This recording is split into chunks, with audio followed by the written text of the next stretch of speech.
Assalamualaikum warahmatullahi wabarakatuh.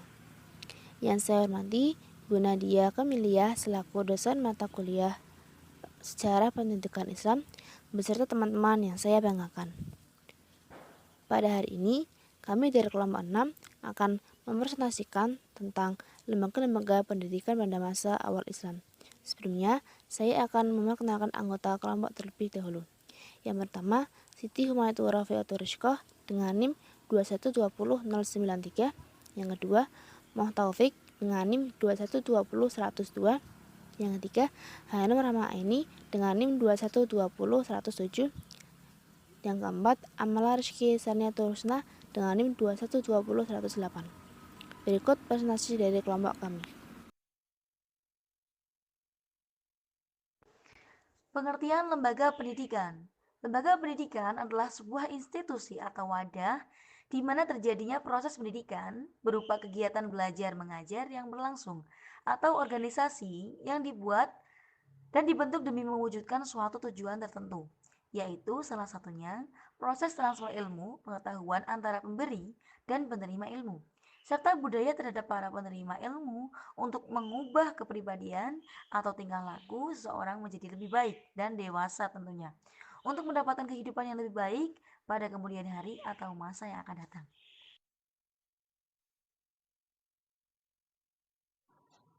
Ya, materi selanjutnya yaitu fungsi lembaga pendidikan. Yang pertama yaitu fungsi sosialisasi. Lembaga pendidikan ini berperan sebagai proses sosialisasi peserta didik dengan lingkungan masyarakat melalui transmisi nilai-nilai budaya dan kurikulum pendidikan yang ada di sekolah. Yang kedua yaitu fungsi pengendalian sosial. Lembaga pendidikan ini berperan sebagai pengendalian sosial, yaitu melalui penanaman nilai-nilai, norma, dan lain sebagainya terhadap peserta didik. Yang ketiga yaitu melestarikan budaya. Lembaga pendidikan ini memiliki peranan dalam melestarikan keanekaragaman budaya yang dimiliki oleh masing-masing daerahnya. Budaya ini agar dapat diteruskan kepada penerusnya yaitu peserta didik. Yang keempat yaitu seleksi, pelatihan, dan pengembangan manusia. Contohnya kita jumpai pada saat proses masuk perguruan tinggi yang mengharuskan peserta didik mengikuti seleksi. Jadi yang lolos juga mahasiswa yang sesuai dan berkualitas. Yang kelima yaitu fungsi perubahan sosial. Melalui pendidikan, para peserta didik ini akan kemampuan berpikir secara lebih kritis, lebih mandiri, dan juga tidak mudah untuk menyerah dalam menghadapi berbagai rintangan.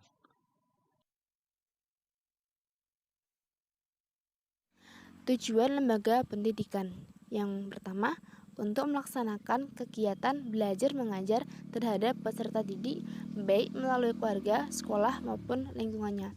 Yang kedua, untuk melaksanakan kegiatan pendidikan sesuai dengan jenjang pendidikan dan juga kurikulum. Yang ketiga, untuk membina kerjasama yang baik antara pihak pelaksana pendidikan dengan orang tua dan juga masyarakat.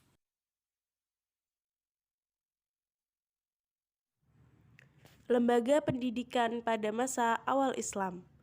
Di Mekah, Rasulullah menggunakan rumah sebagai tempat pendidikan, yaitu rumah dari Al-Arqam bin Abi Al-Arqam As-Soffa, serta tempat lainnya yaitu di sekitar Masjidil Haram. Lembaga pendidikan di Madinah yaitu pada masjid. Di masjid, Rasulullah mengajar dan memberi khutbah yang berbentuk halaqah. Para sahabat mengelilingi Rasulullah untuk mendengarkan dan tanya jawab seputar agama dan kehidupan sehari-hari. Al-Suffah. Suffah ini merupakan ruangan atau bangunan yang bersambung dengan bangunan masjid. Lembaga ini juga digunakan sebagai asrama bagi para sahabat yang tidak atau belum memiliki tempat tinggal. Kemudian kutab. Kutab ini berdiri sebelum umat Islam masuk ke Madinah, yang didirikan untuk memberikan pendidikan kepada anak-anak. Guru-guru melakukan pengajaran secara sukarela. Assalamualaikum warahmatullahi wabarakatuh. Sekian presentasi dari kelompok kami, semoga bermanfaat. Terima kasih. Wassalamualaikum warahmatullahi wabarakatuh.